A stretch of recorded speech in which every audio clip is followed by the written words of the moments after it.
עד מחר אתם יכולים להשתמש בגנרטור תמונות הכי חזק שראיתי בחינם לגמרי. אז גוגל הוציאה ממש בסודיות כלי חדש שנקרא נאנה בננה. I love bananas.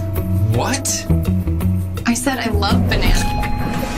אבל הקקי הקטן הזה עם השם החמוד זה באמת משהו שלא ראיתי באותה רמה עד עכשיו. זה צץ משום מקום. פוטו-רויאליזם ברמה מטורפת, שינוי והוספת אלמנטים בקליק אחד, פשוט מוסיפים תמונה על התמונה ואומרים לו מה אתם רוצים. אפשר גם להשתמש בזה לשיווק שלכם, ליצור ויז'ואלים עם דמויות עקביות בסצנות שונות ואלמנטים נוספים, ממש בשפה פשוטה. אז גוגל נותנת לזה גישה חינמית בלי הגבלה, אבל עד מחר. אז אם אתם רוצים להיכנס לזה לפני שזה מתפוצץ בכל מקום, תשלחו לי את המילה בננה ואני אשלח לכם את הקישור ישירות אליי.